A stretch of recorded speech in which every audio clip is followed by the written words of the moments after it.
Hey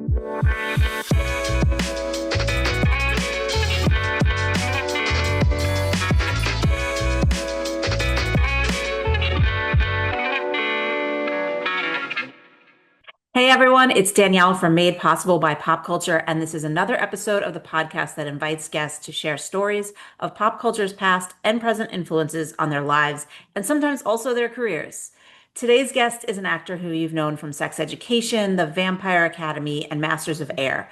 But even more recently, he's been in Code of Silence and now Boots, which just dropped on Netflix today. If you haven't had time to stream it yet, no worries. You can do that after you listen to this, or you can pause us right now, go listen, and come back because we might get into some spoiler territory. Say hello to Kieron Moore. Kieron, thank Yo, you for coming on. no, thank you for having me. Really excited to talk about it. Yeah, I'm excited too because one of the things I talk about all the time on this podcast is how your influences can be so specific, kind of to what you had access to growing up or when you were younger, but also where you were. hmm So I want you to start by telling us a little bit about, I mean, growing up across the pond from me, from a lot of my listeners, honestly, did you find yourself like really heavily interested in waiting for American things to come to you, or were you more enmeshed in like what you guys had, your own films, your own TV, your own sports, etc.?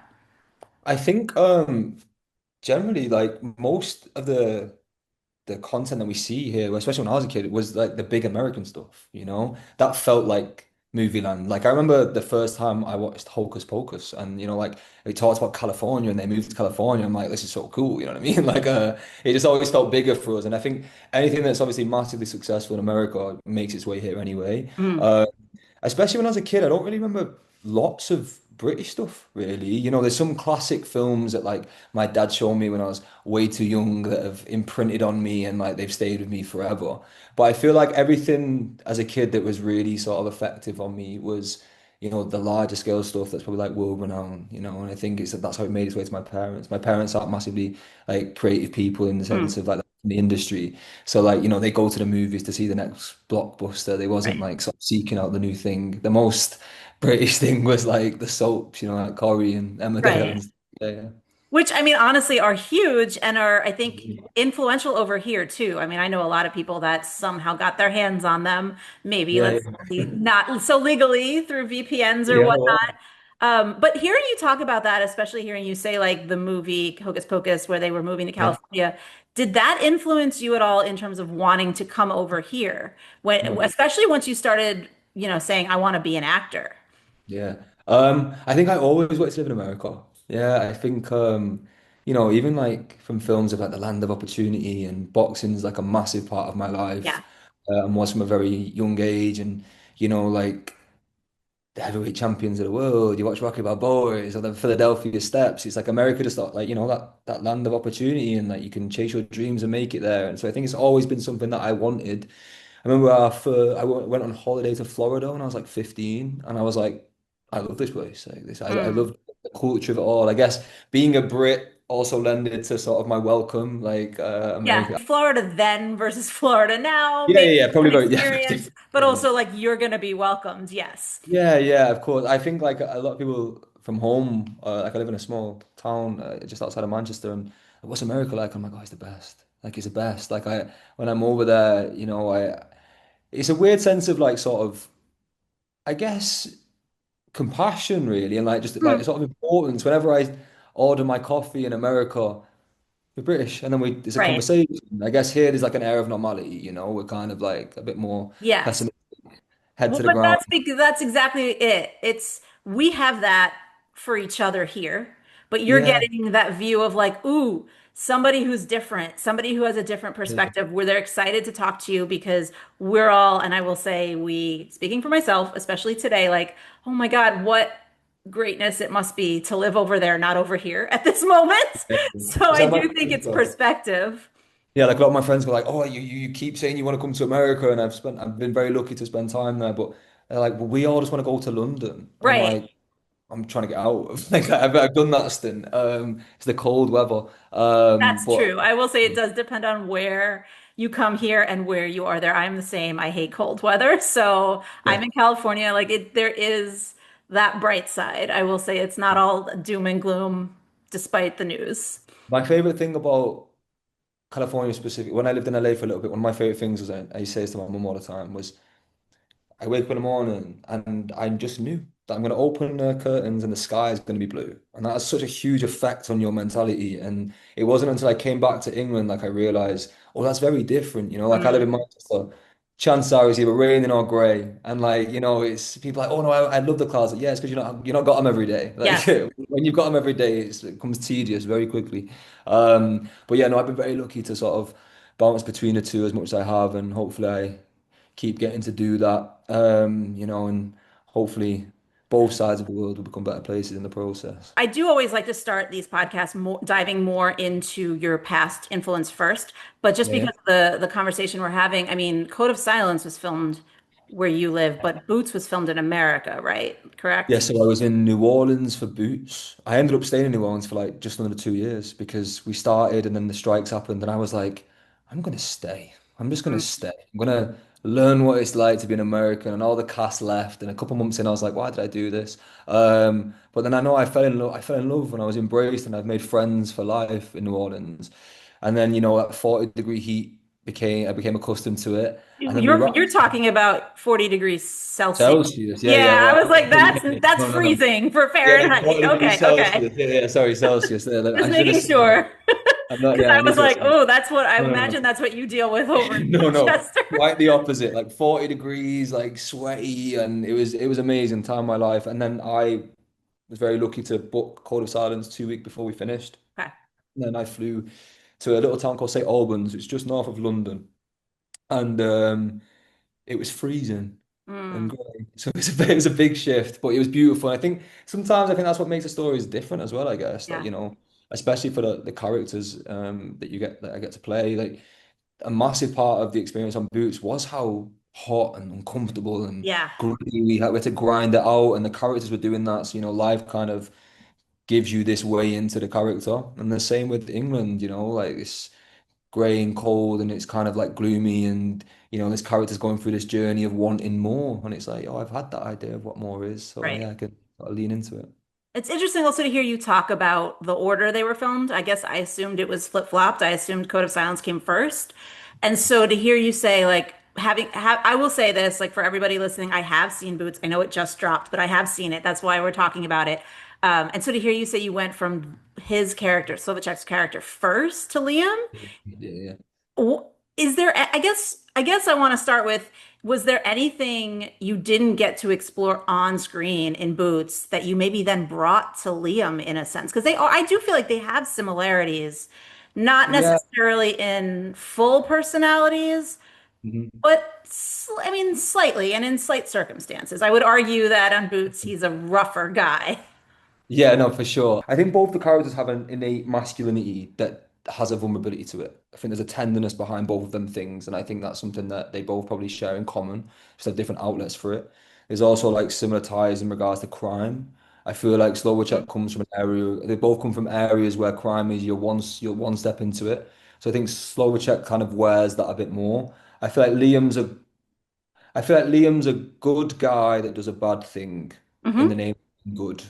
I think Slovacek probably never had the chance to be a good guy, and therefore he doesn't know if he is. And then he gets a chance to sort of find out if he's more. And I think I'm very much Slovacek's such a wonderful character to play, but he's an instigator. He's an ancillary. He drives certain parts of the story forward. Right. But he's part of the boys. There's obviously storylines that we follow more, and he's part of the unit. I think with Liam, it was like I got more time to sort of sit with my process, sit with the character, show what I can do, I guess.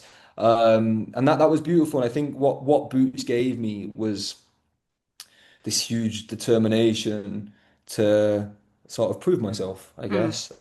So when it came to Call of Silence, I was like, okay, here's my opportunity to show a bit more of a tenderness and also show that the camera can sit with me for a bit longer and I've got something there. But in the same breath, the fact that he doesn't do that with slower check and we see him in these sort of grittier, sort of faster paced moments, I think Yeah. it actually raises more questions. It's like I think Yes. he's a very curious character. It's like there's more to this kid. Let's sit with that. Yes, because you do talk about, or he does talk about his past in the show. Yeah. I mean, obviously, because you're set at a Marine boot camp, no one is really spending time. And it's not like Orange is the New Black where there's Yeah, flashbacks there yeah, before time. We're really just getting the stories they tell each other. And I believe the stories they tell each other. I believe everything that he said is true when he's talking about like the trouble he got into because of this person in his life. And, oh, he didn't, the assault wasn't, it went further than it was supposed to, kind of yeah, thing. yeah. Like, I believe that. Did you always believe that? Or did you think maybe there's a way to play here with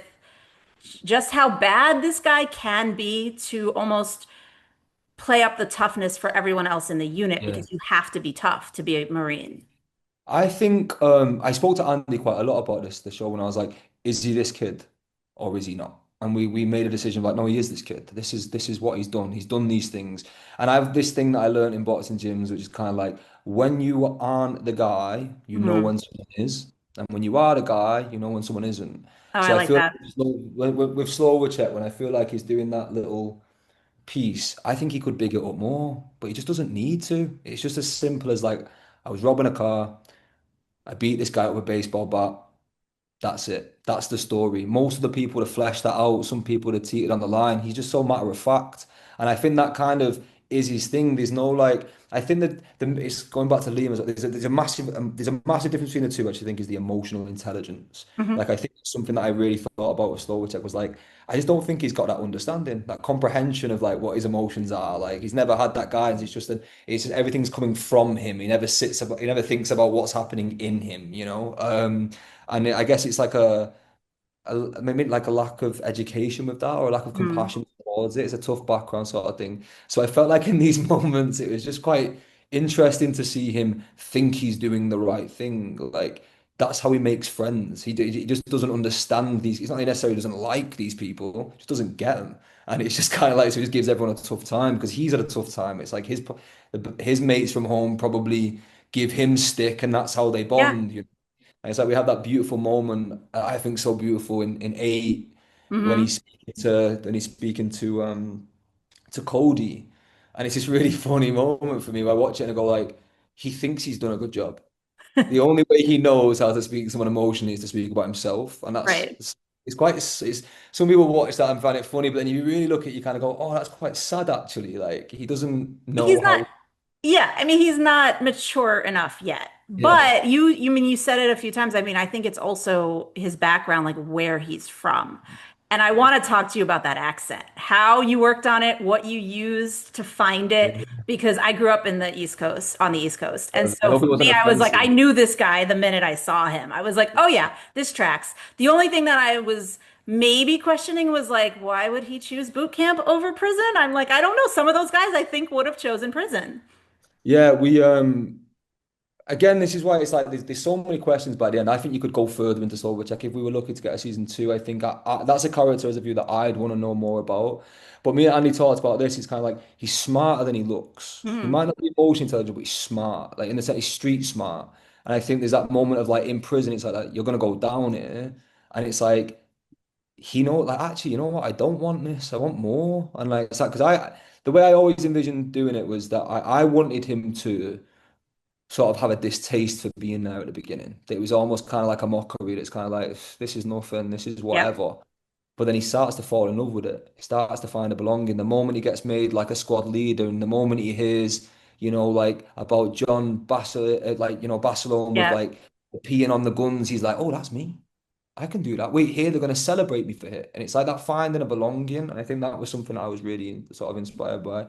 I hope the accent wasn't too offensive. No, no, no. I don't think it was offensive. It was just like, Good. first of all, I mean, I knew where you were from Yeah. originally. And so I'm always very interested when I know actors are from overseas. How are they going to do an American at all Yeah. versus this is a very specific area Specific. in Yeah. America. So I don't think it was offensive at all. I think it was great.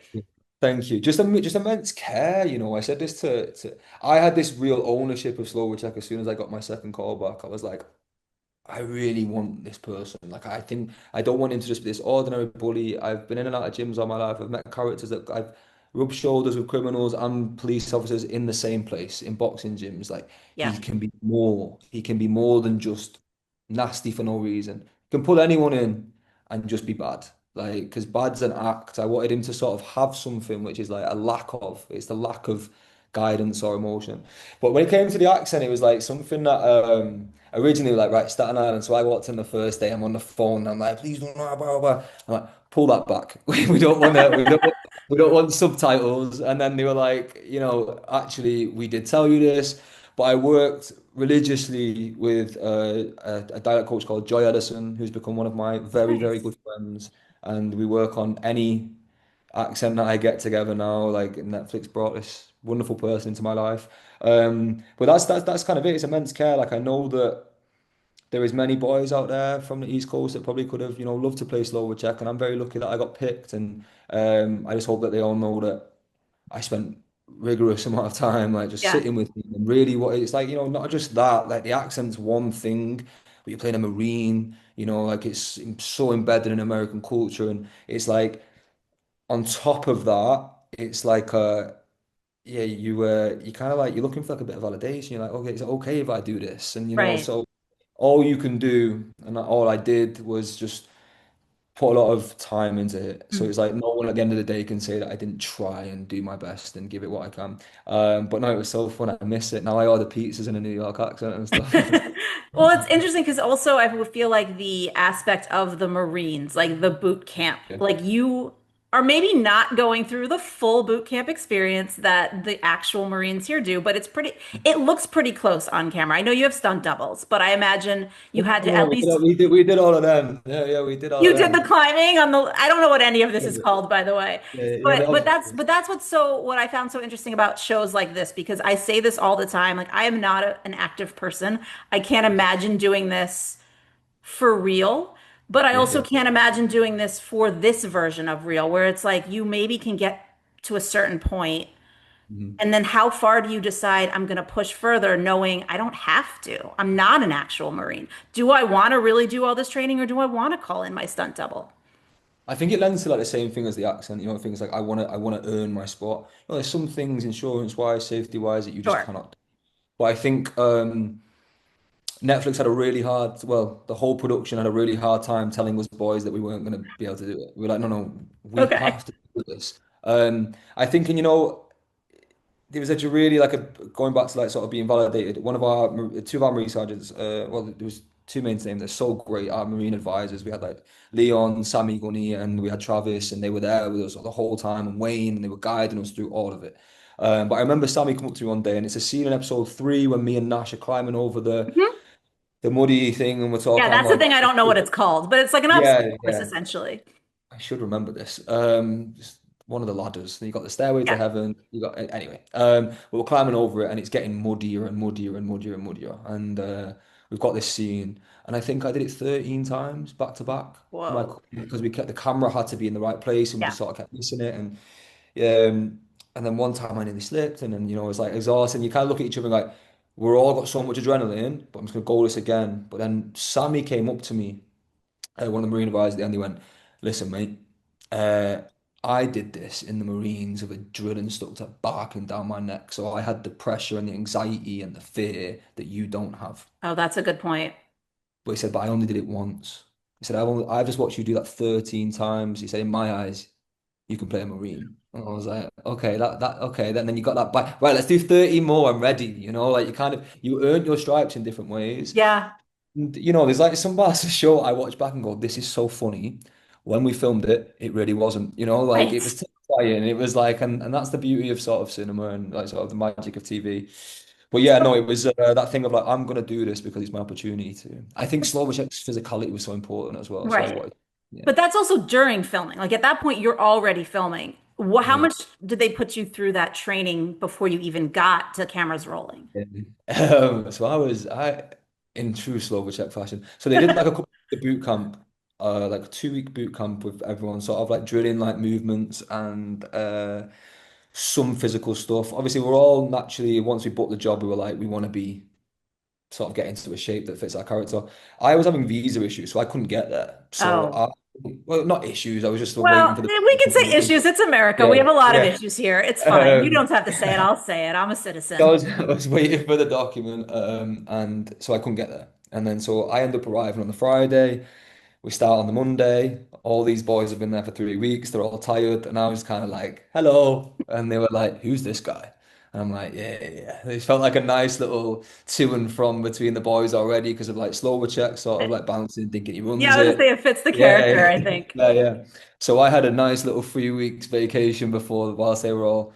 I did miss it in a way, but we bonded straight away. But it definitely like life lends to it, you know, like Yeah. life definitely lends to the experience. But yeah, no, I didn't do it. I didn't do any of it. Didn't Did do any that of it. include weapons training, their boot camp that you missed? Because I mean, listen, we know that you didn't actually shoot a bird. There's a for everyone who hasn't seen this show yet, you should go see the show, then come back. But there is a scene where they're doing basically they're testing to see if they can be Yeah, marksmen, and they're not supposed to fire when there's yeah. wildlife. And Slovacek shoots the bird and is very happy about shooting the bird, and then It's a is good not shot though, happy isn't with the it? repercussions. It's a good shot though, It's isn't a it? great Yeah, it's shot. And I crazy. mean, listen, I think in a world where the rule was you can shoot the bird, that would earn your Yeah. stripes. But, obviously it speaks a little bit more to his character. And I think still the Yeah. rebellion in him, but also certainly the consequences that come being tied to this kid who is a bad shot. And now, if he fails, you fail, and your futures are tied, and you might end up in prison.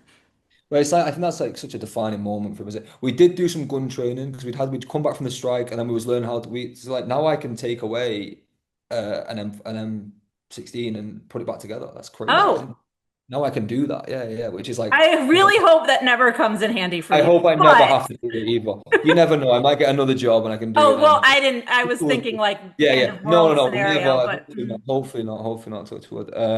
But like little stuff like that becomes like little rewards of the job. You go, oh wow, I learned this thing. It's like mhm. in Growth Hounds, I've learned sign language. It's like these skills that I'm gonna eventually gonna become who I am down the line. It's like I owe that to the job. But yeah, the bird wasn't real. I Obviously. didn't actually shoot one, but that was actually a really good moment because obviously that's where Sobchak sort of decides to be a Marine, I guess. Well, he has to decide. But I actually spoke. That was actually a really good moment for me on set 'cause I spoke to Travis again, the military advisor. I was like, "Listen, man, I need to ask you something." I was like, "What are you doing with a kid like this?" At Mm, this point, he does that, and he goes, "You meet people like Slovacek and the Marines non-stop." And he's like, the way he was pitched to me was like, he's the ideal Marine. He's moldable, he's physical, he's good at what he does. And when you get there, I think at the very beginning, he's probably one of the only characters you're like, he'll make it. You know, mm, like as long as he keeps his head, he'll make it. And obviously he does this thing. And Travis kind of said this thing to me. It's kind of like he's on your lookout straight away when you're one of the DIs because you know how good he can be, but you know at some point he's going to become a dead weight if he doesn't make a decision. And he says like it's that thing of like we'd probably say like look, it's a hell of a shot, like you yeah. shouldn't be, there is skill there, but it's that thing of like you have one chance now. Can I mold you into being a Marine? What do you want to be? Or are you going to harness the team? Are you going to hinder the team? And obviously, it does become Slovacek's turning point. So we meet him in episode 6, and he's doing the pots, and he's like in it. He's like, I want to be a Marine, and I find it so funny and endearing how fickle he is, but he's passionate. But yeah, that's his moment really. And I think at that point we kind of we start to get this idea of like, you know what? I think I'd want him on my team, maybe. Like Mm. if he hones it in, he's going to be there for me. But yeah, it's like you meet these guys all the time. I met people like that where you kind of like, bit of a loose cannon, but if they locked it in, the skill set's incredible. And that was fun for me. But yeah, no birds were harmed. I did get to meet the prop bird, um, Okay. which has been like I don't know even how they made it, but it was incredible. But yeah, yeah, and no live rounds or anything like that, so it Right, was all right. indoors. But yeah, it was I mean, I will say I did assume all of that, but it is good to hear confirmed. yeah, yeah, no You're confirmed. talking about a lot of things that I think if people don't necessarily have experience themselves with the military Yeah, or their families, their friends, they may overlook. I think like the fact that, going in, watching this show, a character like Slovacek who was arguably violent on the outside. I'm going to say outside. I don't know if that's fair yeah, to say, but on the outside, he had this violent altercation, and the decision for the judge was boot camp or prison. I think a lot of people who don't understand what you just said about the moldability and the being smart, but like needing to have it directed, would assume that we don't want someone like that in boot camp because we think like, oh, they could be a loose cannon. Oh, yeah, like, is that the person you want defending the country? Or is he, or the people around him yeah. going to be safe? Like that kind of thing. Were those things that you had to fight through at all, like misconceptions, or maybe not those specific ones, but let me broaden the question. What misconceptions, if any, did you kind of have to work through doing this job about like what the Marine Corps is, what the forces we have in America stand for? Yeah, I think that was a beautiful question, first of all. I stammered through it, so thanks. No, it was a beautiful question. Because I think we all face these tribulations. I think the idea, what you started with is such a valid point. Like we hear this person's got this trouble. Are these the right people that we want on this? I think everyone deserves a chance Mm, to prove who they can be. And with that, stick to it. And I just don't think we have enough of that. And a lot of that's down to opportunity, where you're from. I come from a very working class area, and there's a lot of boys that don't have half the opportunities I've had. And I've not had half the opportunities that some people that I know have had. And it's like we said, putting yourselves into rooms, but what if you don't have a foot in the room? It takes someone looking out for you and going, there's something there. Hearing that outside of yourself is so unique. Um, Semper Fidelis means always faithful. And I feel like that's such a beautiful sort of, well, I mean, it's not only a beautiful slogan, it's such a powerful slogan. And I think that was embedded in me from the beginning. How much this story meant to the people telling it. Like this is based on Greg's mhm. memoir, lived it. There was military advisor Leon went through what Sullivan goes through. This is not just like, we've not decorated this thing and just like trying to exploit it. It's like, no, no, no, this actually happened. So there's an extreme sort of like, I guess like a patience, but like not even empathy. Empathy is like such a weak word for it. But I guess it's just a focus is probably a better idea. I think everything that was put in front of us, not only do we all feel extremely lucky to be doing it, but it just always felt like it was important to be doing Yeah, it. I think now more than ever, we should be coming together as people. And I think, I can say this and I don't want to make it up too much about this because, but like, there's a lot of young men out there right now that don't have like guidance or support systems, or they're scared to make yeah, friends with people that are different to them, and like they don't even know who they are like themselves. And I think that's a massive reflection of this show. These boys all think they know who they are when they get there, and they don't. They have to unlearn all these preconceptions, and by the end of it they become brothers. There's a unit of people. It's about all these different people coming together. And even you look at the cast outside of that, we all come from different places. right. Blake's not one of my best friends. He's from Alabama. He's from Mississippi, you Hmm. know.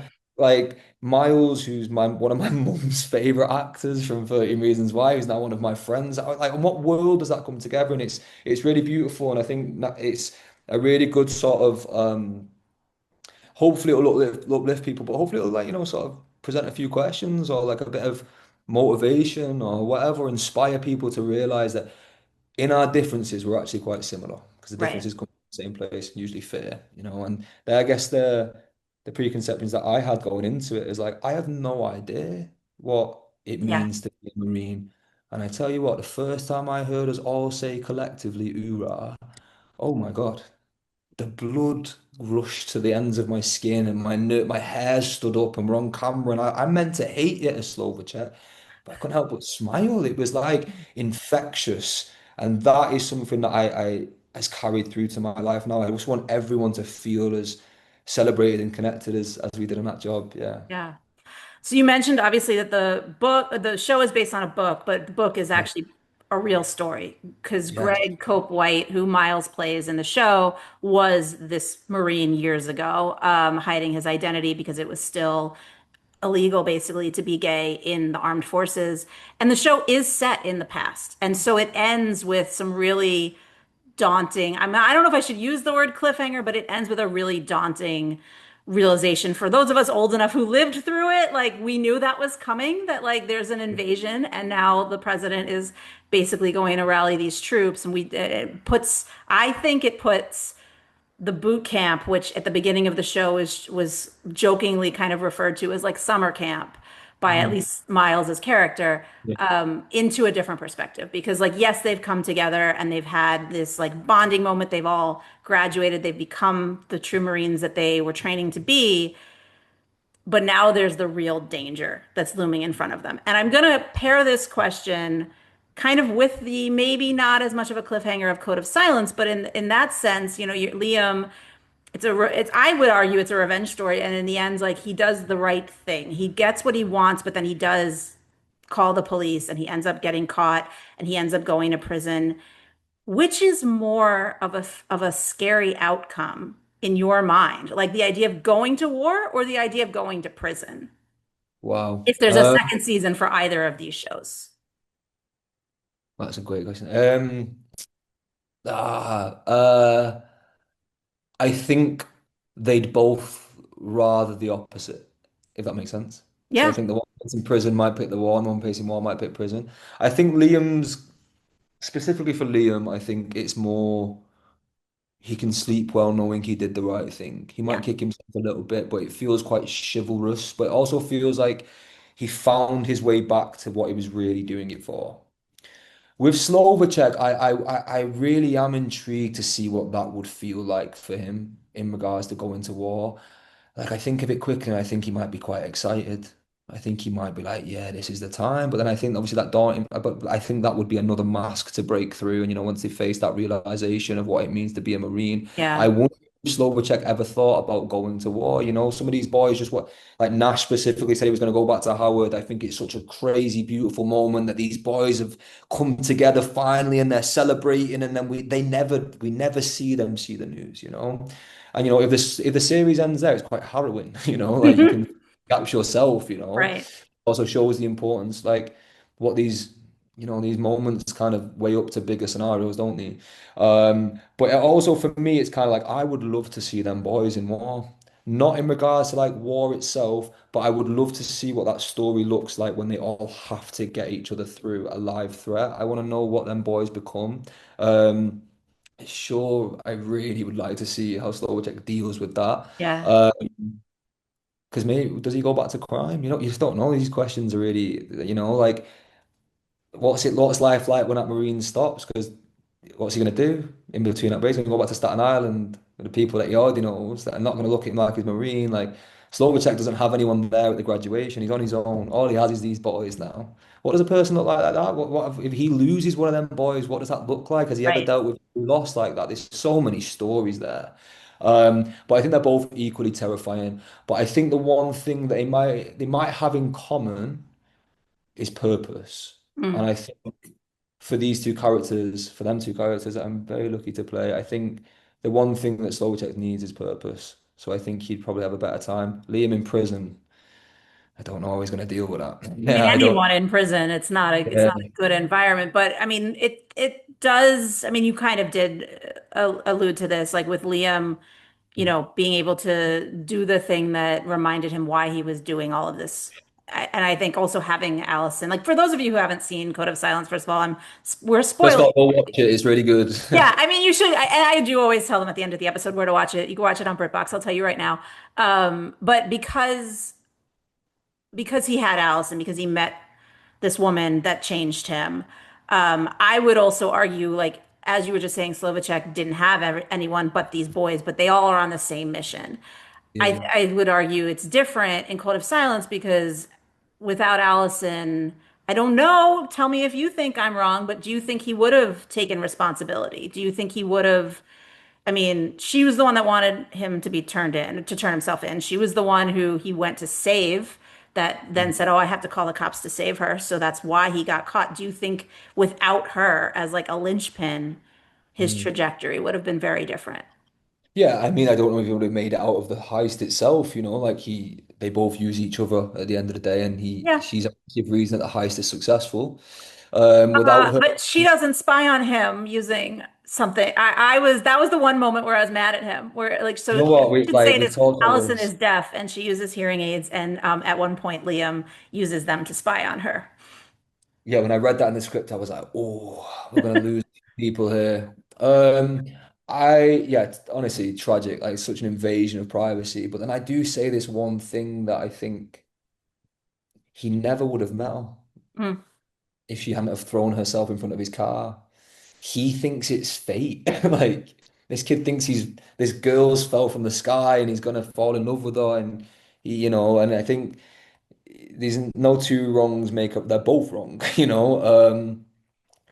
yeah, but yeah, at the same time, she's spying on him. And Yeah, look, I'm going to defend a man for hacking someone's different serious. way. It's disgusting. No, But but you're like, not wrong. I mean, like they both have things yeah, that they've done just to different degrees and in different ways. And I would they argue they've are changed both each right. other. It's maybe unfair for me to like put it all No, on no, I actually one. think that's good though. I think we want. I think David Fincher said this. Is like when I write a script, I want both characters to be right because Right. that's interesting. 'Cause they both think they are right, and I think But there's also an argument of like he's using her, but he's also keeping her safe. Like Hmm.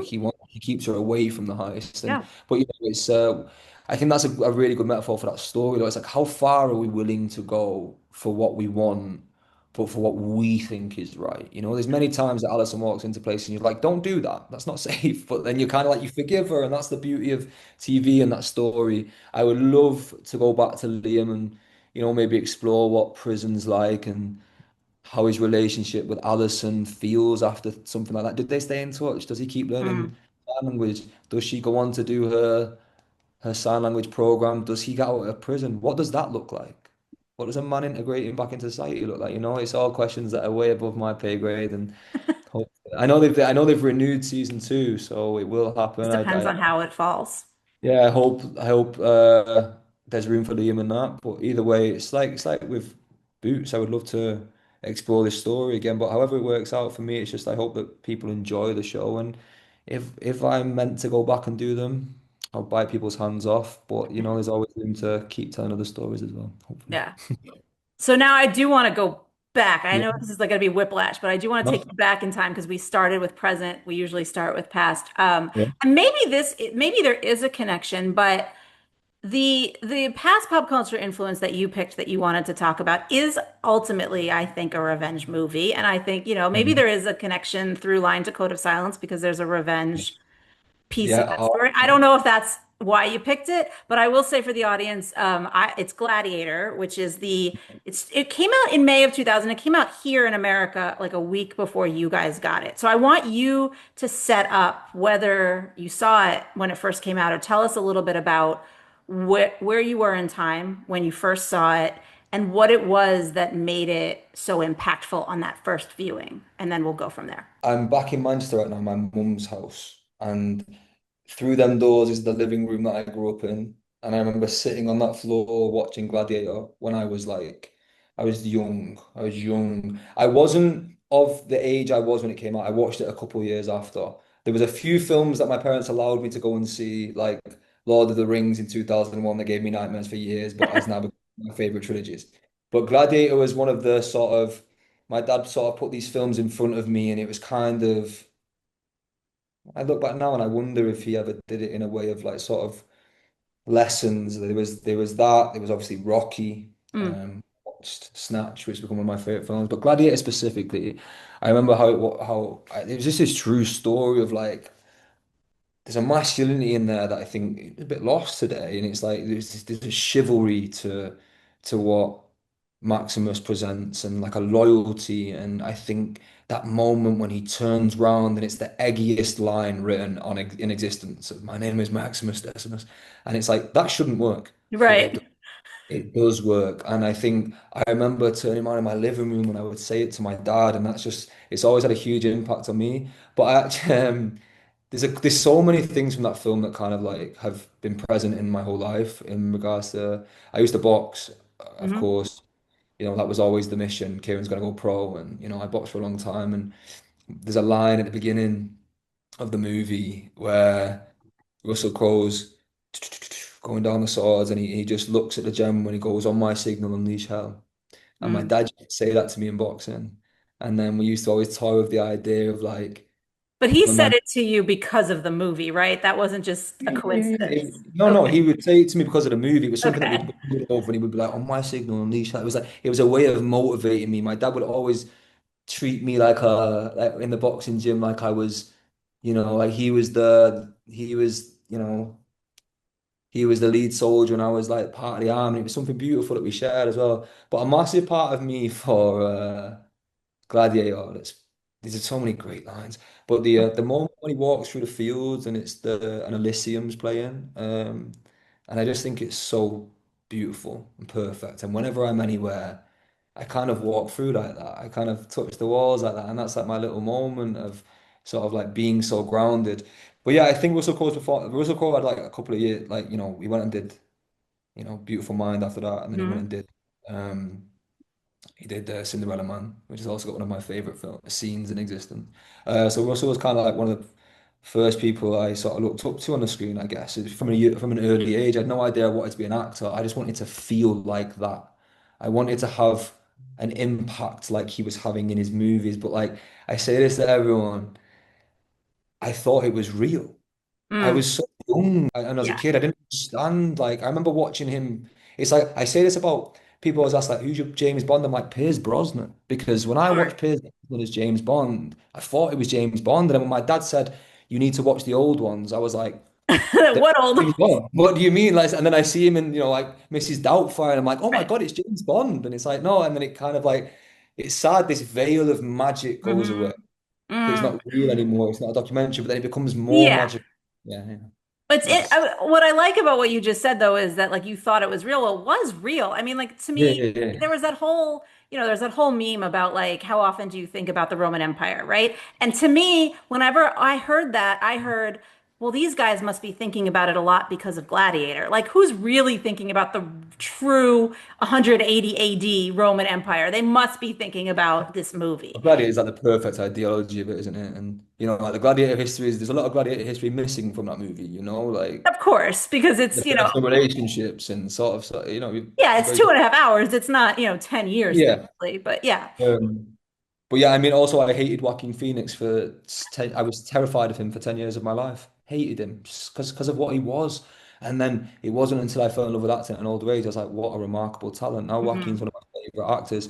Also, it's like these things have a way of working their way around to you. Like I'm a big reader, and when I worked at a law firm when I was 16, up until I was 21, I was very lucky to work with a guy called Chris Sims. I'm really glad I get to say this out loud because it's never been used. But Chris Sims, I was the youngest by like 17 years in a law firm. I gifted my way into it by just chatting. But I was Chris Sims' assistant, and he was a big reader. And I've always liked books, but I dropped out of college. I was now working. He would give me a book a week. And he would question me on it. And we started with NLP. And then on my 17th birthday, he bought me Marcus Aurelius Meditations. And that's just a book that sat with me for a long time. Yeah. And it wasn't years later I revisited Gladiator. I remember I took myself to watch Gladiator in London when it was doing a special screening. Just it was like 11 p.m. on a Thursday. I just went on my own. I was like, I have to see this in the cinema because my dad always said to me he regretted not seeing it in the Mm. cinema. It's the only film he wished he saw in the cinema. And I had that moment, and it wasn't until then you kind of go, oh my God, this book that's become this huge part of my life. It's like, that's this guy, and then there's this whole new love. That movie just always gives for me. Like Yeah. it's just always gonna give for me. And it's like my mum loves that movie. It's just something in the household that we all agree. Gladiators top 10. Like that's one of them. But you mentioned obviously like that it was an influence on your boxing, but then also that Russell Crowe was an influence on your acting. So when did that start to kind of Um, that bisect, I guess? And like you say, well, I was going to be a boxer, now I'm going to be an actor. yeah, I think I've been acting all my life. I think that's why I think Heath Ledger said that. And I think it's such a beautiful thing. As we all do. We do it. We all do it when we try and start a conversation. We try and Yeah. figure out what. And it's I remember I did a play when I in primary school in front of 20 people and the parents, and it was a class play. And I played a Victorian teacher. Do you remember what the play was? Was it like a famous It was play? like no, it was like a silly little. It was like 20 people. It's like a tiny little primary school, and it was like a little silly reinvention of like the Victorian period. And I Mm. wore a wedding. I was tiny. I was like 6, and I wore like a wedding. I wore the wedding suit I'd wore to my dad's best mate wedding, and I was up there, and I remember it. And I remember coming out, and one of my friends, his mums, had said like, "You should take her to drama school," and I was like very perceptive, Huh. I guess, as a kid. Dad, I want to go to drama school. I want to do that. I want to do that. And my dad was like, "You want to be a boxer, don't you?" I was like, "You want to be a boxer?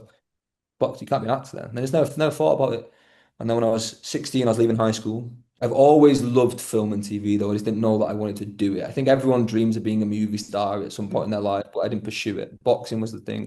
Then when I was 16, I was leaving high school. We were doing a leaving school play. We were doing Grease Lightning. And I had the hair. And I was like, you know what? I'm going to do it. I'm going to You go played to that. Danny Zuko, right? I actually wanted to play Kaneki. Oh, So okay. So I mean, I could have done Zuko. That's when I I was did gonna the say, hair. I think I could see it, but okay. I think I could do it now. Anyway, I did the hair, put a leather jacket on. I get to the auditorium for the audition, and all of my high school bullies walked past Oh, from the field, and I went, I can't do this, and I didn't. And then I watched the play at the end of when I left school, and I was like, but I should have done it. I was so mad at myself, but I was like, I'm not brave enough, can't do it. hmm. And then I never thought about acting ever again in that sense, really, until I did a little bit of modeling, and like I said, I've always loved film and TV. Like the haven for me has always been like putting a movie on for a week and learning Yeah. it inside out, and then the cinemas. And then when I was 21, 22, I was in the law firm. I'd quit boxing. I'd just done a 9 till 8 p.m. shift, and I was like, "Is this it, Kane? Is this it? Is this what you want to do? Is this going to be the rest of your life?" I always thought I'd do something. My granddad used to always say this little thing that he still says to me now. I'm very lucky that he still says it. He goes, "Your name will be in lights, but it won't be for Mm. boxing." And I was like, what are you good at? And I had this epiphany. Swear to God, I had this epiphany outside work. I was like, what are you good at? I was like, I'm really good at being what everyone else wants you to be. I'm like, I'm a good actor. So I signed up for an acting class, the only one that you had to audition for. I've never been more scared in my life. And I was like, this is it. This is it. And then ever since that class, I've never looked back. It's got harder and I've Yeah. fallen in love with it even more. But then going back to movies, like rewatching my favorite movies through that lens now of I'm going to do this, then performances became even more spectacular. You Yeah. know, these films that stuck with me as a kid have paid dividends. Now I'm like, yeah, no wonder my parents like that movie because that was a good movie, you know, and like also I guess taste and I think yeah, that was really it. So it's like it's not like a the Hollywood story of always wanting to be an actor. It's just it was late on. But how lucky am I that at 22 I decided that I want to do it and I want to do it for the rest of my life. Well, I think Um, also how lucky are you to hear you say, what am I good at? I'm good at what other people want me to be. And putting that into a profession, not internalizing that as a person who's just going to shape shift in their personal lives and not be themselves. Because I think, I don't know what that is in a person, the psychology that allows you to recognize it and put it to something that is productive.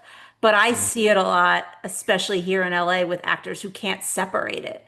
And it's I don't know if it's what you said earlier where, you're always acting when you start a conversation, etc. But at the same time, you have to know when to turn that off. You have to yeah, know when to be yeah. yourself again. And I think that watching these films where they're very clearly playing somebody so far outside of themselves might have helped with that. Because once That's you realize like Russell Crowe is playing Maximus, he's not these are two very separate things. I think it becomes easier for you to separate it for what oh you're my doing. God, absolutely. I've always said it like for me, I'm very lucky right now. A lot of people don't get this opportunity right now, which is it's a reflection of the industry, I guess. But it's like acting's a very rife industry. There's a lot of actors out there, and and with that comes competition, and with that comes, I guess, a lot of castings can be so specific that you're going to find someone like Yeah, that. Like, and I think a lot of people end up playing versions of themselves. That's not a bad thing. A lot of right. people have massive careers out of doing that. I'm not very good at that. Like, I want to play people that are so far from me. And people might say, "Well, about Liam?" I'm like, me and Liam are very different. Like, I wouldn't deal with half the ways. I wouldn't deal with half of the situation Liam does in that way. Right. So which I can I will so say I would love to know who are these yeah. people that are saying, what about Liam? Like, who are the people in your life that think I guess you it's the would go sound. to Yeah. these extents? Yeah. These extents. I think. Yeah, I think that's something that I'm going to keep fighting for, I hope, and I think I can just keep hopefully proving myself. And that was like a massive reason for wanting like, to play solo check so much. I was kind of like, no, I can show this thing, because all of my favorite actors have reached for roles as opposed to like pulled the role closer. And I think I'm much better than that, and that excites me because it's like it's scary as well. You're kind of like, can I, can I, Mm, can I, can I do that? And that's a case of just like constantly learning and trying and blah blah blah. But um, but yeah, that's the beauty of it for me. And there's no right or wrong. Some right. people are really good at playing things that are close to them. But the way I see it is like. Kieran, I think as I get older, I'm accepting that I probably am interesting to some people, but to me, I'm not as interesting as any of them characters that I get to explore. It's a life that Hmm. doesn't belong to me. It's something that I can. if I can convince you on this thing, then I've won, you know. If I can convince myself, even better. But also protects me a little bit as well, you know. It informs me. All these things inform us, and at the end of the day, I always say this: I want to be a great actor, and I do. I really, really do. I want to be a Yeah. great actor. But at the end of what's more important is I just want to be a good person, you know, and that's the goal. And this job has helped me do that. And you know, people are very lucky that in this job. Lucky is an interesting word, actually. It's a profession where everyone has an opinion and Yeah. everyone's entitled to it. Everyone's a critic, and that's really exciting in a way. Terrifying. It's so subjective, I was just but going to ask you yeah, if it is something you pay attention to, though, like the reviews of the work you've done or the shows and the, films overall. yeah. I try not to look at stuff, and you know, like my team will send me if there's something really nice comes through. I got very lucky with the press on the back of the movie I just did, Blue Film, and Okay. you know, it's to sort of there's I guess there's a reward in people seeing something that's just been in your head for a little bit. But I think at the end of the day, it's just about making people feel something. And I always say this, I don't care if you like what I do or not on the screen, as long as you feel something. That's what it's about. And if you don't, if you can watch my characters and hate him, good. I'm But glad yeah, I that's maybe the point sometimes. yeah, you can have it, and if you loved him, great, because I think that's what we do, get this permission to explore how we feel, you know. Hmm. But you know, it's hard to navigate, and I say this to my friends all the time, don't read them reviews, because I think the thing I learned really quickly after I watched when I did Vampire Academy was such a surreal experience for me, Yes. which was like it was my first real job in like a series regular, and it was a massive shift of life, and I appreciated it so much, and it was so remarkable. But when I first watched it, I went, that doesn't feel like it did when I filmed it. And Mm. people loved the scenes and it did. I remember my mum watching it and being like, no, no, it was great. I'm like, no, no, no. It's not like I'm saying it's bad. What I'm saying is it's never going to feel as good watching it as it Yeah. does doing it. So I've just let go of that now. Everyone gets that opinion. I'm not going to try and convince you it should be one thing. I love questions and people go, what was the point of this? I'm like, what was it to you? It's like, that's why I write poetry. People go, this line meant this, right? And I'm like, Mm. maybe. But now in the back of my head, I'm like, oh God, it means something else. Great. Let's go. It can be Yeah. implied. I mean, I Mhm. think that's, first of all, I think it's good that you're willing to be open to other people's interpretations of stuff. But I do think that at a certain point, that's also something you can't listen to too much because then wouldn't that start to affect what you do next? Yeah, I think, I mean, you know, I'm getting to that point where I feel like I love acting, so it's really hard to like know what's the next thing or what's right. And you know, I think eventually the choices will get harder but more exciting because it's got to be the right thing, it's got to be linear. But I'm Yeah. very lucky that my mum is such a wonderful consumer of television and my family, and it's so alien to them that it's great because I come back and they'll be like, what do you care? You just did this thing, it's huge. I'm like, Right. oh, you know, it's really sweet and exciting. But I guess, yeah, I think if I bogged myself down with everyone else's opinions, I wouldn't have done anything. At the end of the day, it's got a good relationship with what you do. And, you know, no one knows how many hours I put into it, and I'll never tell them, you know, and it's just like, try and that's We it. It's kind just, of know. We know how production works. Yeah, I mean, we right. know the what you're doing when they call wrap and you go home for the day, but Yeah, yeah. how long you're That's on the easy set. thing. Say that all the time. People go like, you know, like set is the best experience ever. But Mm. it's also like, it's just a fraction of it. Like, that's the prize. The prize. Like that is the prize. My acting coach always says that to me. He always goes, the job is the prize. That's it. Everything else you did was the work, and you know that's the beauty of it. And even watching it now, it's weird because the veil comes down a little bit. I watch it and people go, "Oh, that's a great scene." I go, "Oh, I remember laughing in that corner." But I'm stood behind that box laughing because trying to keep quiet, and that's the movie that belongs to me. You know. Right. And you Yeah. remember all the other takes they didn't use as well. Yeah. So Yeah. you could Yeah. compile a whole different version. But I do want to, ask you before you leave to talk about what is next because we have seen Code of Silence. Boots is out today. You just mentioned a film. You want to plug the film a little bit? Yeah, I mean, great. Thank you. Yeah, so Echo of Silence that came out earlier this year. If you've not seen it, I think it's on BritBox in Hmm. America. Please check Hmm. that out. And the wonderful Rose and Alice among some other stars. Obviously, Boots, Netflix. Please watch that and support the boys. I have got a film that's October the 11th is going to be at New Fest in New York City. It's called Blue Film. It's a two-hander with me and Reed Birney, who's a Broadway legend. I was very lucky to play that role. Again, very, very different from anything else that I've done. Quite a challenging movie. it's like a psychological chamber piece, and it's it's very it's not a faint subject matter. And then I start filming with an old colleague, Louisa Connolly Burnham, for the Intimacy Coordinator, which is a short film that we'll hopefully get into festivals at the end of the month. And amongst that, just lots of auditions, which I mean, hopefully. that's a lot of stuff all at once, though. I mean, I think a lot of people misunderstand how much work goes into it, but when so many things come out at once, it feels like, oh, this is really your time, your moment. Does it feel like that for you? Uh, Everything and nothing. I say it all the time. Like everything and nothing. It's like Okay. you just never know. I think that's not even a pessimism. I'm just so excited, but I'm just learning to slow down. And I used to use this metaphor with people. I used to plant the leaf. I used to plant the seed, water it, force it to grow, and it come out wilted, and I'd be disappointed. Now Mm. I'm just kind of like I try and plant as many seeds as I can. Enjoy that process. Enjoy my own creative outlets, and see what blossoms. And that's beautiful. Every time something feels like it's the time, another time comes. And I Yeah. hope I have many times for the rest of my hopefully long career. But I've had a very fortunate year. I'm super proud of it. I'm super thankful for everyone that's helped get me here, and even people like yourself that have been interested enough to talk to me about it. But yeah, I'm on my way. Like I'm Yeah. gonna keep pushing, and something's gonna happen eventually that will be undeniable, I hope.